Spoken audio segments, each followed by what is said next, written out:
नमस्कार, आप देख रहे हैं न्यूज 18। आपके साथ मैं हूं कंचन डोगरा नेगी और बुलेटिन में हम सबसे पहले बात करने वाले हैं मौनी अमावस्या की।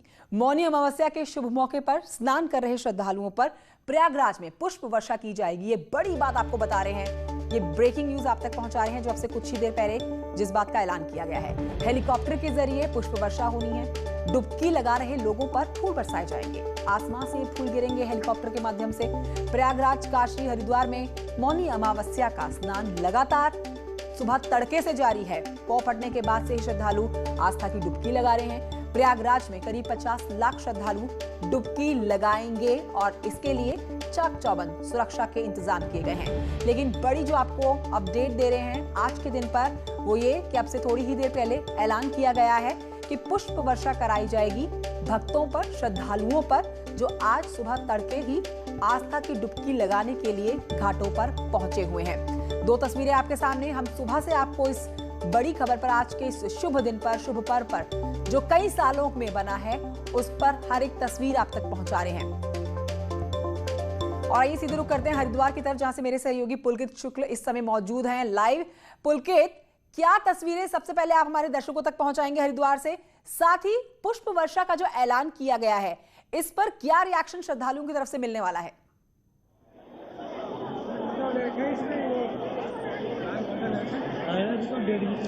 देखिए, इस वक्त मैं हरिद्वार में हर की पैड़ी पर मौजूद हैं। अभी 11 बजे का समय हो चुका है और फिलहाल अभी के जो आंकड़े आ रहे हैं, बताया जा रहा है कि लगभग 2 लाख श्रद्धालु हर की पैड़ी पर आस्था की डुबकी सुबह से लगा चुके हैं। और यहाँ पर मैं इस वक्त अपने सहयोगी से कहूँगा कि वो आपको दिखाएं कि किस तरह से यहाँ क्या नज़ारा फिलहाल जो कारण उसका जो जल अभी तक यहाँ पर आ रहा है, तो उसके कारण यहाँ पर जल जो है वो जरूर उसकी स्वच्छता में कमी आई है और काफी मिट्टी जल में बहकर आ रही है। तो उसके कारण जल जो है वो उतना ज्यादा स्वच्छ नजर नहीं आ रहा है। लेकिन जो श्रद्धालुओं की जो आस्था है वो पूरी तरह से बिल्कुल भी डिगी नहीं है। उसके अभी थोड़ी ही देर पहले अधिकारी आईजी कुंभ मेला से हमने बात की थी, जिन्होंने बताया लगभग 2 लाख श्रद्धालु यहाँ पर डुबकी लगा चुके हैं।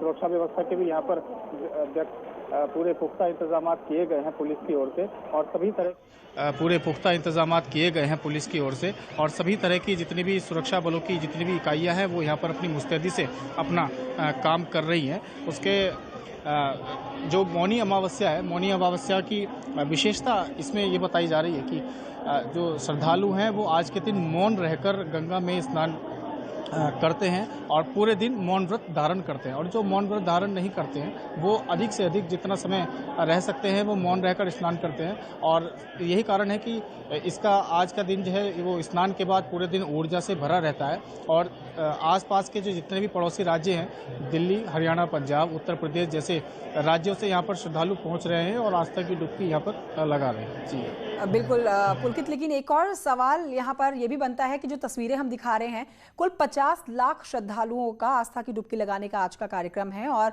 चाक चौबंद सुरक्षा की गई है। लेकिन लोगों को यह भी पता होना चाहिए कि इस समय कोरोना काल चल रहा है। तस्वीरें जो हम इस समय दिखा रहे हैं उसमें भारी भरकम भीड़ नजर आ रही है, लेकिन क्या कोविड प्रोटोकॉल का पालन होता हुआ आप देख पा रहे हैं?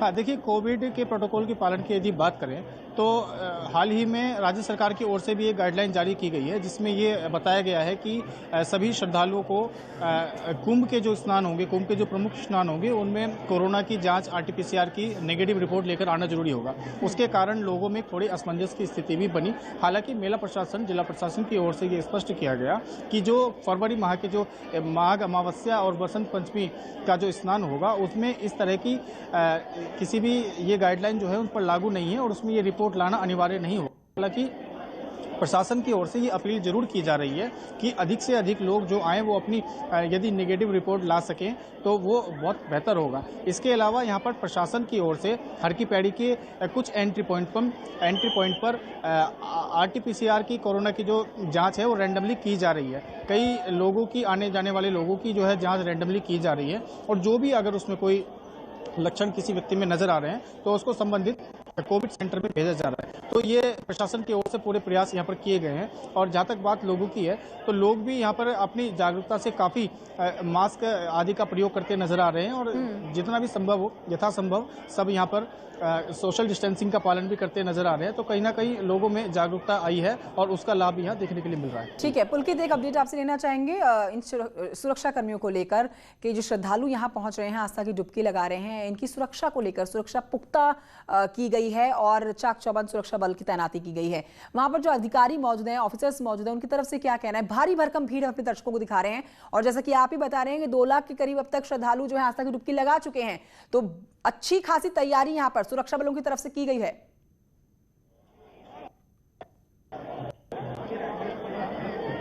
हाँ जी, बिल्कुल। देखिए, लगभग 2000 के लगभग पुलिसकर्मी और अधिकारी यहाँ पर इस मेले की सुरक्षा व्यवस्था में तैनात किए गए हैं। कल ही आईजी कुंभ संजय गुंजाल की ओर से एक पुलिसकर्मियों की ब्रीफिंग की गई थी, जिसमें सभी जरूरी दिशा निर्देश पुलिसकर्मियों और अधीनस्थ अधिकारियों को दिए गए थे कि किस तरह से यहाँ पर मेले में और क्लाउड कंट्रोल में ड्यूटी का निर्वहन किस तरह से करना है। सभी जरूरी दिशा निर्देश कल दे दिए गए थे और उसका असर भी यहाँ पर साफ तौर पर देखने के लिए मिल रहा है। चप्पे चप्पे पर पुलिसकर्मी यहाँ पर तैनात हैं और जहाँ भी जितने भी एंट्री पॉइंट हैं वहाँ पर मेटल डिटेक्टर आदि लगाए गए हैं और किसी भी संदिग्ध व्यक्ति को देखकर तुरंत उससे पूछताछ की जा रही है। ठीक है, शुक्रिया आपका जानकारी के लिए पुलकित। अब हम अपने दर्शकों को बताते हैं कि मौनी अमावस्या के दिन स्नान, दान, पुण्य करना बेहद शुभ माना जाता है। इसके बीच मान्यता है कि इस दिन तिल या फिर उससे बनी हुई वस्तुओं का दान करने से भगवान विष्णु का आशीर्वाद मिलता है। मौनी अमावस्या पर आज सुबह से ही भक्त पवित्र नदियों में स्नान कर रहे हैं, ध्यान में बैठे हुए हैं। हम आपको दिखाएंगे 4 तस्वीरें। ये देखिए आपके सामने 4 तस्वीरें प्रयागराज, वाराणसी, अयोध्या और हरिद्वार से ये तस्वीरें। इस बीच अपडेट बड़ा ये भी है कि यहाँ पर श्रद्धालुओं के ऊपर पुष्प वर्षा होने वाली है। थोड़ी देर पहले इस बात का ऐलान किया गया है, लेकिन आप देखिए आज सुबह तड़के ही पौफटने के बाद से ही श्रद्धालु जो हैं बेसब्री से आज के दिन का इंतजार कर रहे थे और जिसके घर के पास जो घाट हुआ, गंगा की तरफ पहुंचे लोग और यहाँ पर आके संगम पहुंचे हुए हैं लोग और यहाँ आस्था की डुबकी लगाते हुए नजर आ रही हैं। 4 तस्वीरें आपके सामने। आस्था आप देख सकते हैं लोगों के मन में किस कदर है।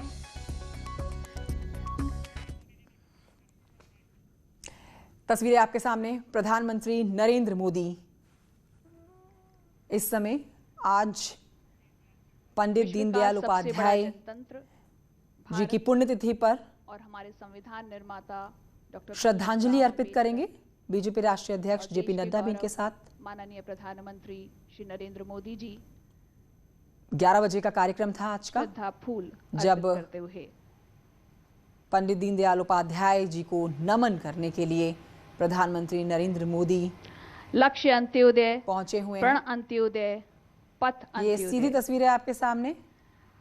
प्रधानमंत्री हाशिए पर नरेंद्र मोदी मौजूद आज सबसे तमाम अंतिम सांसदों को व्यक्ति संबोधित की भी करने वाले हैं। जरूरत एक छोटा सा संबोधन उसके उनकी तरफ से विकास अब से को थोड़ी ही देखते देर के हुए बाद होगा। देश के लिए आज पार्टी के लिए बहुत ही विशेष दिन, महत्वपूर्ण दिन। को आगे बढ़ाते पंडित हुए दीनदयाल उपाध्याय जी की हमारे पुण्यतिथि आज। कुछ ही पलों में सीधी तस्वीरें दिल्ली से भीम हॉल आपके में सामने। प्रवेश कर पीएम रहे मोदी हैं। लाइव।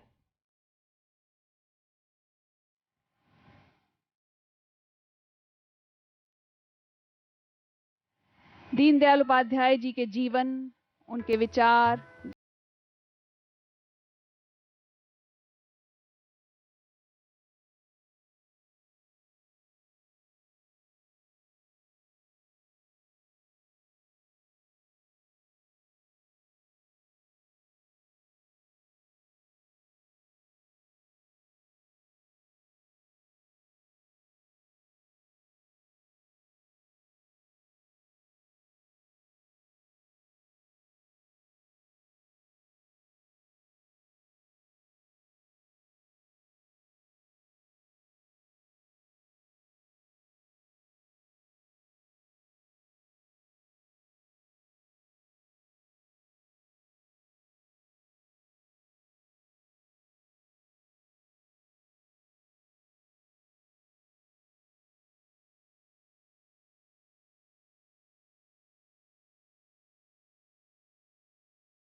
करते हुए भारतीय जनता पार्टी के विचार और दर्शन के प्रेरणा पुरुष माननीय दीनदयाल जी को अपनी पुष्पांजलि अर्पित कर रहे हैं।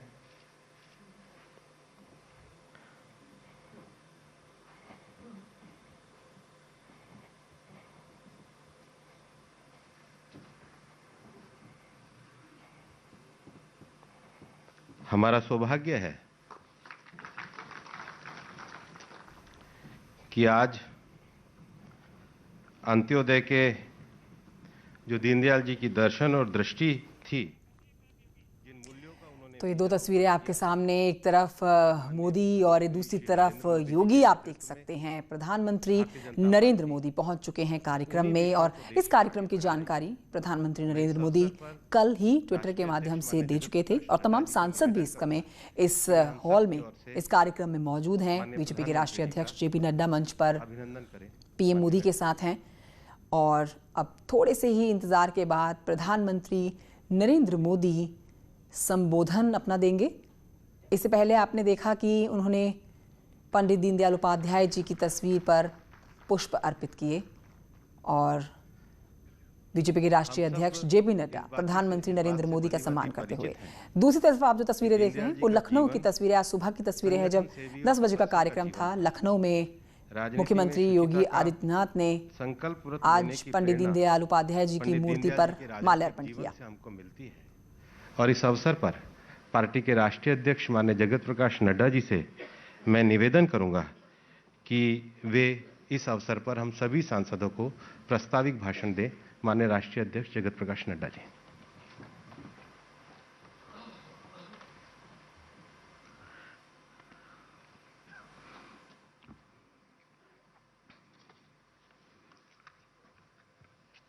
भारत के यशस्वी प्रधानमंत्री आदरणीय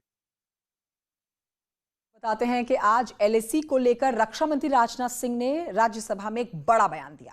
राजनाथ सिंह ने कहा कि चीन के साथ पेंगोंग लेक को लेकर एक समझौता हो गया है। दोनों देश अपनी सेना को पीछे हटाने को तैयार हो चुके हैं। समझौते में करार हुआ है। भारत चीन ने दोनों ने यह तय किया है कि अप्रैल 2020 से पहले की स्थिति जो है वो लागू की जाएगी। जो निर्माण अभी तक किया गया है उसे हटा दिया जाएगा। राजनाथ सिंह ने कहा कि चीन के साथ सितंबर से बातचीत जारी है और जब भी जरूरत पड़ी भारतीय सेना ने चीन को करारा जवाब दिया। अब चीन के साथ सेना को पीछे हटाने को लेकर सहमति बन गई है। सदन को यह बताते हुए खुशी हो रही है कि हमारे इस अप्रोच तथा सस्टेन्ड टॉक्स के फलस्वरूप चीन के साथ पेंगोंग लेक के नॉर्थ एवं साउथ बैंक पर डिसएंगेजमेंट का समझौता हो गया है। और इस बात पर भी सभापति महोदय इस बात पर भी सहमत हो गई है कि पेंगोंग लेक से पूर्व पेंगोंग लेक से पूर्ण डिसएंगेजमेंट के 48 आवर्स के अंदर सीनियर कमांडर स्तर की बातचीत हो तथा बाकी बचे हुए मुद्दों पर भी हल निकाला जाए। एलएसी के आसपास ईस्टर्न लद्दाख में कई फ्रिक्शन एरियाज बन गए हैं। चीन ने बड़ी संख्या में सेना एवं गोला बारूद आदि भी एलएसी के आसपास तथा उसके पीछे अपने क्षेत्रों में इकट्ठा कर लिया है। हमारे सशस्त्र सेनाओं द्वारा भी भारत की सुरक्षा की दृष्टि से एडिक्वेट तथा इफेक्टिव काउंटर डिप्लॉयमेंट भी किए गए हैं। मुझे यह बताते हुए सभापति महोदय गर्व महसूस हो रहा है कि भारतीय सेनाओं ने इन सभी चुनौतियों का डटकर सामना किया है सभापति महोदय तथा अपने शौर्य एवं बहादुरी का परिचय पेंगोंग त्सो के साउथ एवं नॉर्थ बैंक पर दिया है। सामरिक दृष्टि से महत्वपूर्ण कई क्षेत्रों को चिन्हित कर हमारी सेनाएं कई पहाड़ियों के ऊपर तथा हमारे दृष्टिकोण से उपयुक्त अन्य क्षेत्रों पर भी मौजूद हैं। भारतीय सेनाएं अत्यंत बहादुरी से लद्दाख की ऊंची दुर्गम पहाड़ियों तथा कई मीटर बर्फ के बीच में भी सीमाओं की रक्षा करते हुए अडिग हैं और इसी कारण हमारा एज बना हुआ है। सभापति महोदय, हमारी सेनाओं ने इस बार भी यह साबित करके दिखाया है कि भारत की संप्रभुता एवं अखंडता की रक्षा करने में वे सदैव। संदीप मेरे सहयोगी और जानकारी के साथ इस खबर पर मौजूद है। संदीप, सीधे तौर पर समझे, जो राज्यसभा के अंदर राजनाथ सिंह, रक्षा मंत्री राजनाथ सिंह ने जो बयान दिया है, इससे चीन की हेकड़ी निकली हुई है, क्योंकि पीछे हटना पड़ा है। जो समझौता बता रहे थे राजनाथ सिंह राज्यसभा में, उस समझौते के मुताबिक चीन को वापिस अपनी सीमा पर जाना पड़ा है। बिल्कुल, ये दूसरी बार ऐसा हुआ है जब चीन को इस तरीके का हालात देखना पड़ रहा है। पहले डोकलाम में चीन को वापस जाना पड़ा था भारतीय सेना के अग्रेसन के सामने, और अब नॉर्थ पैंगोंग और साउथ पैंगोंग के जो इलाके हैं जहां पे भारतीय सेना चीन को पूरी तरह से टक्कर दे रही थी, और लगातार चीन को ये चुनौती पहली बार मिली है, और ऐसे में उसको ये लग रहा था कि शायद भारतीय सेना कमजोर पड़ेगी, लेकिन ऐसा नहीं हुआ। भारतीय सेना ने लगातार चीन को उसी के अंदाज में जवाब दिया, और अब उनको पीछे होना पड़ रहा है। 9 बार बातचीत हुई, कोर कमांडर स्तर की WMCC की बातचीत हुई, उसके बाद अब जाके चीन तैयार हुआ है कि हाँ ठीक है कि हम लोग जो है फिंगर 8 जो कि नॉर्थ बैंक पैंगोंग के फिंगर 8 के पीछे जो सिरजाप प्लेन्स है, जहाँ पे कि वो पहले से ही उनका जो बेस है वो वहाँ पर लौटेंगे, और भारतीय सेना जो हमारा परमानेंट फिंगर 3 के पास हमारा परमानेंट बेस है वहाँ पे जाएगा। हालांकि अभी फिंगर 4 से लेकर फिंगर 8 तक के बीच की पेट्रोलिंग को लेकर अभी बातचीत नहीं हुई है, जब तक कि, और कई सारे ऐसे मुद्दे हैं जो कि और रिजॉल्व होने हैं। खाली ये बात जो है पैंगोंग झील के आसपास ही नहीं है, बल्कि संदीप, बहुत शुक्रिया आपका जानकारी के लिए। बड़ी बड़ी बातें करने वाले चीन को आखिरकार समझौते के करार में पीछे हटना ही पड़ा है। शुक्रिया आपका जानकारी के लिए। एक छोटे से ब्रेक के लिए यहां पर रुकना होगा, जल्द लौटेंगे। 11 बजे की 11 खबरों में अब आगे बढ़ेंगे। खबर लखीमपुर से है, जहां पर लखीमपुर खीरी में सड़क किनारे टाइगर दिखने से हड़कंप मच गया है। तस्वीरें हम आपको दिखाते हैं, बेहद एक्सक्लूसिव ये तस्वीरें। दुधवा टाइगर रिजर्व के बीच से होकर इंडो नेपाल बॉर्डर पर जाने वाले रोड के किनारे एक टाइगर ने घंटों अपना डेरा जमाए रखा, जिसके चलते रोड पर काफी देर तक जैम लग गया। मौजूद वहां पर लोगों ने वीडियो बनाए, एक शख्स ने इस टाइगर का वीडियो बनाया जो अब वायरल हो रहा है, और उसी की तस्वीरें भी आप देख रहे हैं। ये देख सकते हैं आप टाइगर किस तरह से सड़क किनारे आराम से बैठा हुआ नजर आ रहा है। तो ये तस्वीरें लखीमपुर खीरी से आती हुई, जहां पर ये टाइगर आप देखिए तस्वीरों में कैद हुआ है। लोगों के बीच में हालांकि इस रास्ते को इस्तेमाल करते हुए डर बन गया, हड़कंप मच गया कि टाइगर किस तरह से खुले में लोगों के सामने मौजूद है, और लोगों ने इसका वीडियो भी बनाया। अगली खबर फिरोजाबाद से है, जहां पर एक गर्भवती महिला के लिए नॉनस्टॉप ट्रेन को रोका गया। जी हां, नॉनस्टॉप ट्रेन की हम बात कर रहे हैं, जिसे रोक दिया गया। दिल्ली से प्रयागराज जा रही है नॉनस्टॉप ट्रेन शिवगंगा एक्सप्रेस में सवार यात्री विमल कुमार ने टीटीई से अपनी गर्भवती पत्नी के लिए मेडिकल स्टाफ की मदद मांगी थी, जिसके बाद टुल्ला रेलवे स्टेशन पर नॉनस्टॉप ट्रेन को रोक दिया गया। वहां से महिला को एम्बुलेंस के जरिए अस्पताल भी पहुंचाया गया। गर्भवती महिला गांव बड़ा थाना दुर्गागंज प्रयागराज की रहने वाली है। पास एक असाइन हुआ, जब मैंने नंबर आता है कॉलर को फ़ोन किया तो पता चला यहाँ के स्टेशन मास्टर जी थे वो। तो फिर मैंने पूछा तो उन्होंने कहा मतलब दिल्ली से जो ट्रेन आ रही है उसमें एक महिला है और डिलीवरी होना उसके लिए, तो गाड़ी की ज़रूरत थी। शिवगंगा एक्सप्रेस में एक महिला डिलीवरी का दर्द हो रहा है, उसकी सूचना दी गई थी। वो शिवगंगा एक्सप्रेस में S1 कोच में 37 सीट पर यात्रा कर रही थी।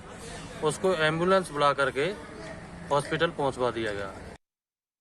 बुलेटिन में इतना ही, लेकिन जाते जाते आपको बता देते हैं कि कोविड-19 महामारी ने एक दूसरे पर निर्भरता की भावना को और मजबूत किया, और इसी की बदौलत आज पूरा देश एकजुट होकर इस आपदा का मुकाबला कर रहा है।